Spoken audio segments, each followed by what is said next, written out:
Hey there everyone, and welcome back to the second video in our series about syllable types.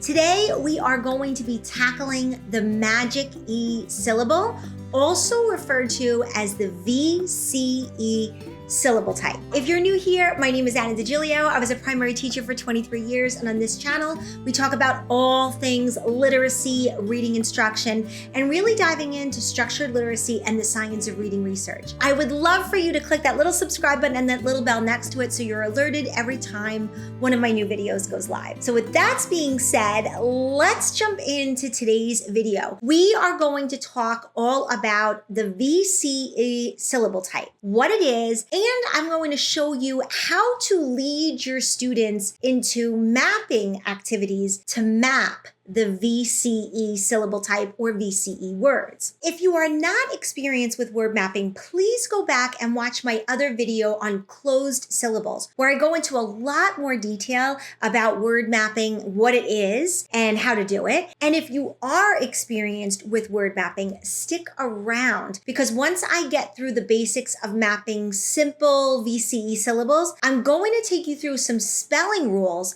that are really, really good to know and important to know before you try mapping these types of words with your students. First, let's jump into what is the VCe syllable type. Let's start by breaking down what the VCe syllable type is. VCe stands for vowel, consonant, magic E, and it's commonly known as the magic E syllable because that little E at the end of the word has a very, very special job. It actually makes the vowel in the syllable say its name, meaning the vowel makes the long vowel sound. Let's take this example. Let's look at the word cake. In this word, we have the vowel A, which is followed by a consonant K, and then at the end, it has that magic E. Now that E on the end doesn't make a sound by itself, it's silent, but it magically changes the short A sound to a long A sound. Some other examples include words like home, ride, and cube. In each of these words, the magic E turns the vowel from the short vowel sound to the long vowel sound, which is a crucial concept for your young readers to grasp. So important. Here's something interesting about VCe words. They are incredibly common in the English language. In fact, they make up a very, very significant portion of the English vocabulary, especially in early reading materials. This means that really understanding and teaching the VCe syllable type is key to helping your students really unlock a whole new level of reading fluency. Let's take a minute and look at these words. Let's take a quick look at these words. We've got cake, home, ride, cube, and Eve. All of these words are VCe words. Notice the E at the end does not represent a sound, and the vowel that precedes it represents its long sound or its long name. How do we help our students really map VCe words? Mapping, as you know, is all about connecting the sounds in a word to the letters or graphemes that represent those sounds. Let's take a quick look at the word ride. If we're talking about the word ride and we want to map the word ride, the first thing we do is we'll do a quick mapping activity. Students repeat the word ride, ride. So they say the word and they repeat it after the teacher or myself. And then what we have to do is we have to tap out the sounds that we need to identify in the word ride. We say r, I, d. Let's do it again. R, I, d. So there are 3 sounds in the word ride. And if we were mapping either using our mapping paddle or a mapping mat, you could even do it on just a blank whiteboard. If you were mapping the word ride, we would go r, I, d. So we know we have 3 sounds, and these 3 counters stand for the 3 sounds. And now what we need to do is we need to represent each of those sounds with a grapheme, or the grapheme that represents each sound. So the what grapheme or letter represents the sound? R. So we put an R. What letter or grapheme represents the I sound? R, I. Very good. And it's a long I sound. So we have R, I, and then what's that last sound we hear? D. R, I, D. So we put the D or the letter D to represent that D sound. Now we'll say, how do we make sure that I has its long vowel sound? We need to put that magic E on the end of the word ride in order to get the I to say its name. And another great little tool or great activity is to draw an arrow from the magic E to that long vowel sound to show that that magic E is affecting that I, and it makes the I say its name. It gives it the long vowel sound. So this is a great way of saying, okay, we know it has to have a magic E, and that magic E will change the I to make its long vowel sound. So this is the way you would map the word ride. Now, I have also seen final E mapped in a few different ways since I've been diving into words and how the brain learns to read after the last 4-ish years. For this demonstration, I am using an arrow to go from the magic E to the I. Sometimes when teachers are mapping words, they will do it like this, where they put the R, the I, and then the D and the E in one box, because the E doesn't have a sound. And because the E doesn't have its own sound, it will go with the D. And then you could again do that arrow to show that it's making the long sound. So there's a couple of different ways I have seen that magic E mapped. You just have to do what's comfortable for you in terms of showing that that E needs to be there, but it's not going to go in its own box. It can't go here because it does not have a sound. So it's important that we only putting letters that have sounds in these boxes. Another way you could do it is bring that magic E and put it on the top to show that that magic E is here. And then again, it's going to make that I say its name. So you have to do what you're most comfortable with or what your research has led you to do when you started learning about the science of reading and how the brain learns to read. I really do like to put that magic E in the same box as that final consonant to show that it doesn't have its own sound. And then a great thing to do is just give it an arrow to show that it makes the I have its long sound. So there you have it. This is how you map one of these magic E words. Another way you can map the word, let's say ride, is if you were using a syllable map it mat like I have here. This is part of our Structured Literacy with Ease program. So again, if I was mapping the word ride, I can say R, I, D, and then that E can go here, but then what we do is we cross it out because that E doesn't have a sound. Again, we don't want that E to have its own box because it doesn't have a sound. So you can cross it out, and then you can maybe do another arrow to that I right there to show that I makes its long vowel sound. So that's another way to do it. So again, here we have C, V, C with that magic E, and then again, we cross it out because it doesn't have a sound. So that's another way you could map this particular word as well. Okay, let's talk about the two sounds for long U. We have to pause and talk about this because this is definitely something that's going to come up when you teach this syllable type, this CVC magic E syllable type. I want you to take a look at these two words, tube and cute. Let me write those down. Tube and cute. When you're looking at these two words, tube and cute, we know they are the VCe syllable type, VCe. VCe. So as you can see, I just put the VCe syllable type over the letters. So these are magic E or VCe syllable types.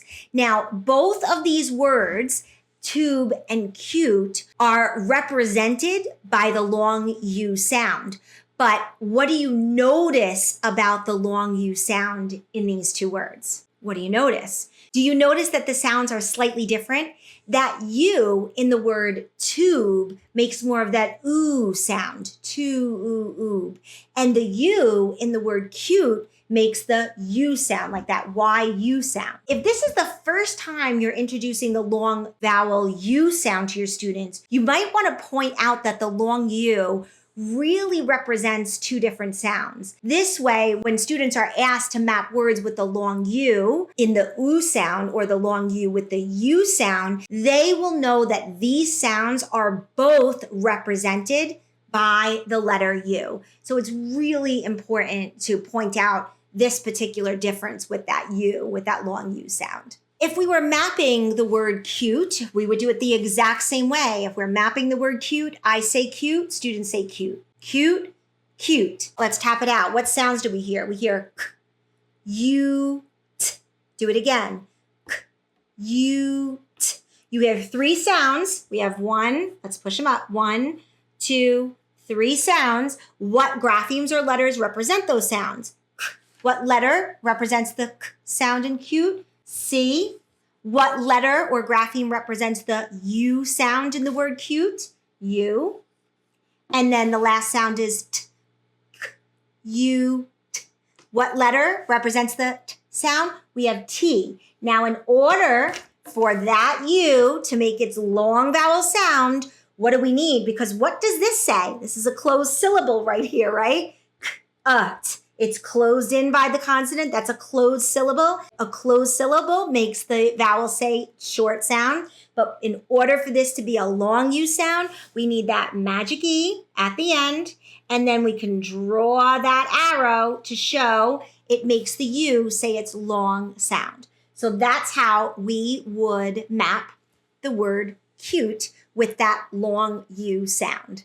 All right, so what we want to do right now is we want to talk about mapping multi-syllabic words with closed syllables. This is so important. Now, depending on where you are in your scope and sequence, perhaps your students might or might not be ready for multi-syllabic words. It really depends on where you are. Now, if you've taught the VCe syllable type, it's a great place to start bringing in some multi-syllabic words, because when you're first learning multi-syllabic words with the VCe syllable type, we recommend mapping compound words first that combine that VCe syllable type with the closed syllable type. So important, because this is a really easy way of bringing in multi-syllabic words that are using compound words to help you, and you're using the closed syllable and then the magic E syllable. So this is so important. So let's look at a couple of compound words that have the closed syllable and the VCe syllable. So we're going to look at the word cupcake, inside, mistake, and the last word we're going to look at, lifelong. So these are all compound words: cupcake, inside, mistake, lifelong. All 2-syllable words, all have 2 vowel sounds, and they're compound words. And they are a closed syllable and a VCe or magic E syllable. So important to understand the difference between these 2 things. At this point, students will probably very likely be very comfortable with the closed syllable type, that CVC syllable. At this time, we're going to help them visually see each syllable type in the word. Remember, the big difference between mapping single syllable words and multi-syllabic words is that the students first begin by counting the number of syllables. Cupcake, inside, mistake, lifelong. We know that there's 2 vowel sounds, 2 syllables. Every syllable in a word has a vowel sound. So one way to figure out how many syllables a word has is to have students count how many vowel sounds that they hear in the word. So for the word mistake, we hear 2 vowel sounds. We hear I, mi, I, is, and then we hear te, a, ake. We hear that long A. What we want to do is we want to draw a line for each syllable in the word. So let's say we look at the word mistake. So we say mistake. There are 2 syllables, so let's draw 2 lines. So I'm going to draw 2 lines to show and stand for 2 syllables. So we've got 2 lines for 2 syllables. This is a great way of starting to map multi-syllabic words. And now we have 2 syllables because there are 2 vowel sounds. Miss, we have the short I, and take, we have the long A. So now we've got our 2 lines for our 2 syllables. Then let's tap out the sounds in each syllable. So we start with the syllable miss. M, I, s. Again, m, I, s. There are 3 sounds here. Now you can use dots just like this right above this line and still use this tactile experience using the discs that you're using. It will help. It really helps students have that tactile experience. So for the word miss, we have m, I, s. Now we say what grapheme represents the m sound? M. What letter represents the I, and what letter represents s, miss. Now let's look at that. What kind of syllable is this? This is a closed syllable because the vowel sound is closed in by a consonant.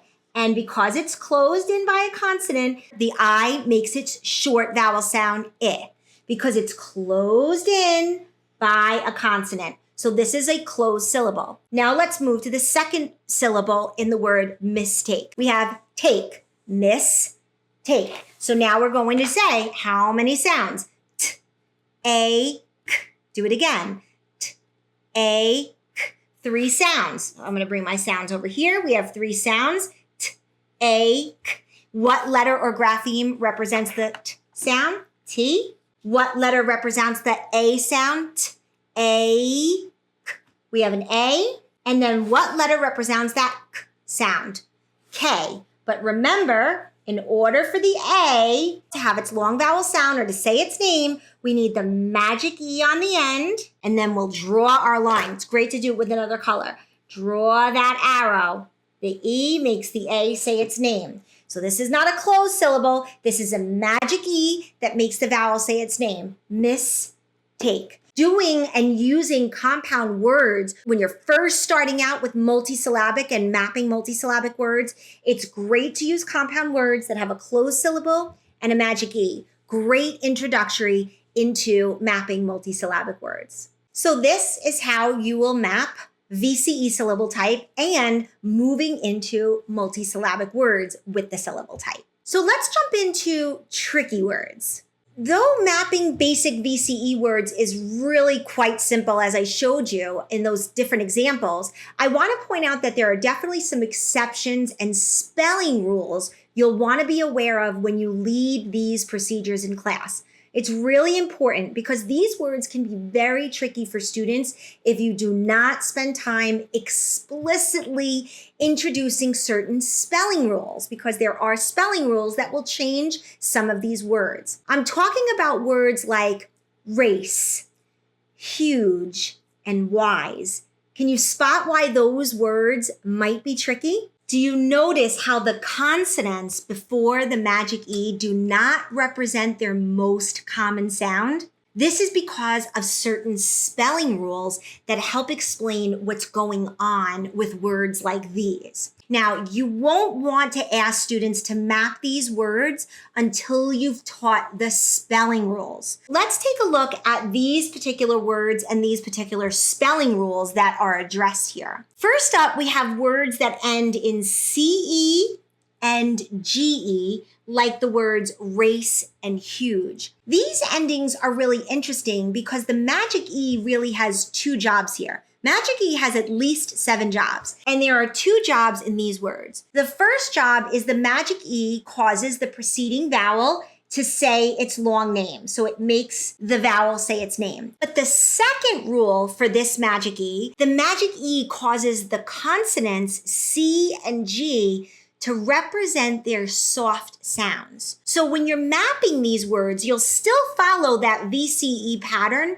but you'll need to explain that the C and the G sounds change because of that final E, which is so important to point out those different spelling rules when you're coming across words like this, because what will happen is students will point out these words and you need to be ready to address it or have already explicitly taught it within your scope and sequence, which is so important. We explicitly teach these words and these endings and these spelling rules in our Structured Literacy with Ease program. So it's really important to explicitly teach very specific spelling rules, because it all goes hand in hand. It all goes together. Understanding how to spell and read and decode, you need to understand syllables and, of course, sounds and phonemes and graphemes, but you also need to understand spelling rules as well. So this is super important. Now, sometimes the short vowel sound can be heard in words that end with a CE,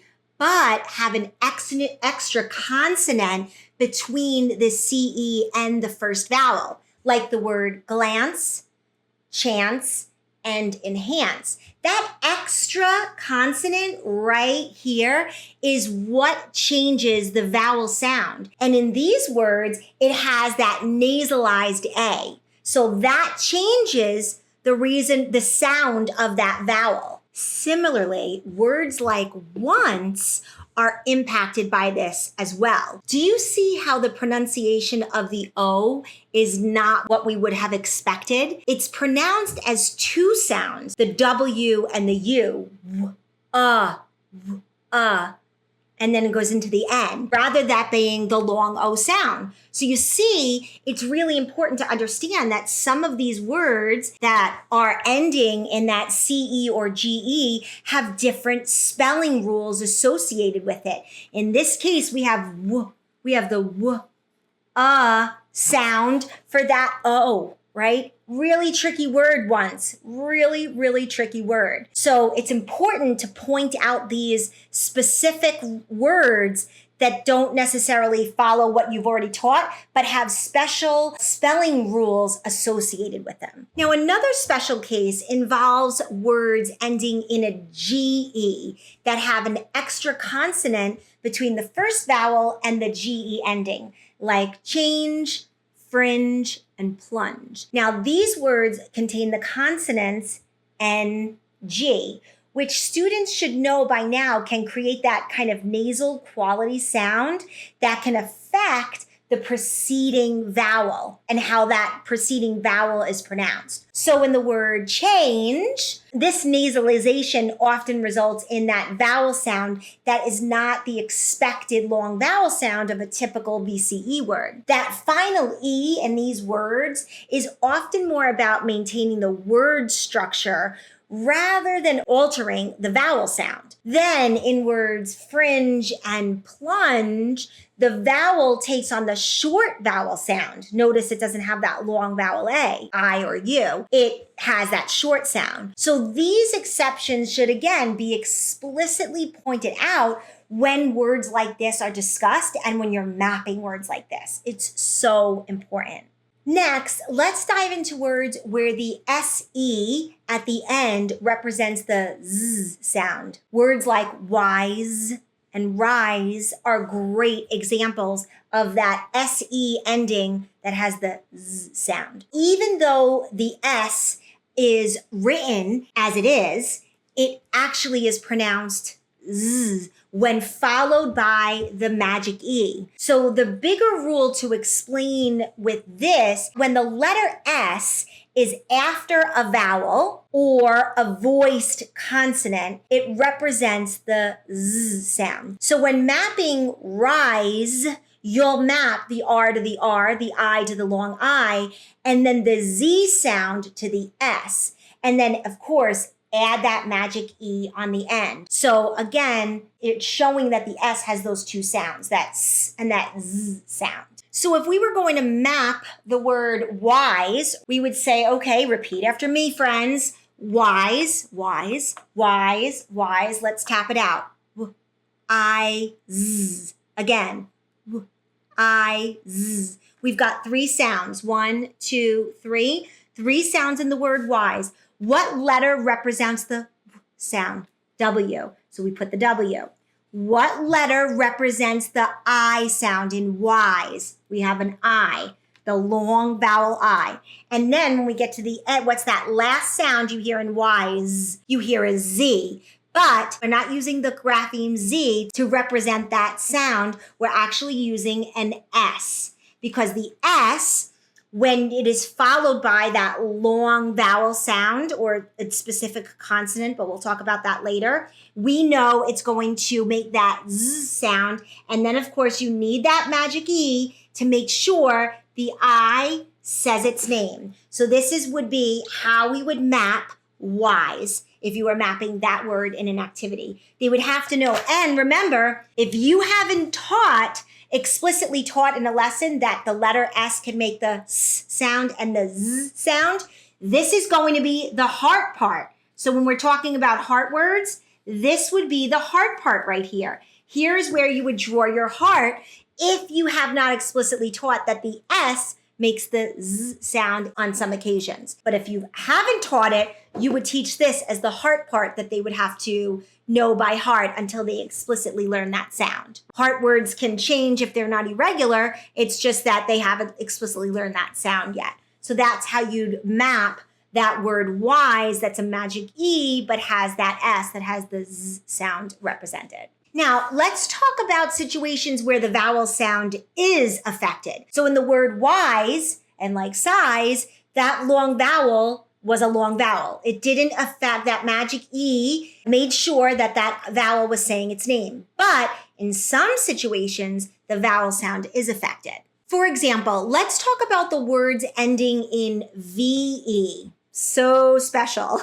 We've got to talk about these words ending in VE, have and give. Let's use these two examples for words ending in VE. Again, both of these words are VCE words, right? So we have got that VCE coding above it. Now, what do you notice about the words have and give? What do you notice about them? Can you figure out why they don't seem to follow the normal VCE pattern where the magic E is going to make its long sound? Can you figure it out? Well, if you guessed that the vowel sound in these words represents its short sound and not its long sound, you're correct. And here is why we see a short vowel in some of these words ending in VE, like give and have. English words generally do not end in a single letter V. So the letter V is almost always followed by an E at the end of words. This is due to English spelling rules that avoid ending words with the letter V by itself, likely because it makes the word look incomplete or really unusual in terms of like English orthography. It would look weird, basically. So there are VCE words with the long vowel sound that end in VE, like hive and save. So when you're teaching this rule, you have to ensure that students know that the vowel sound could be long or short. So when you're teaching it, this is so important because, again, typically words in the English language and English orthology do not end in a V. Now let's talk about something a little bit different. This is called the scribal O, like in the words love and come. Both of these words are VCE words. They would be coded that way, VCE, VCE.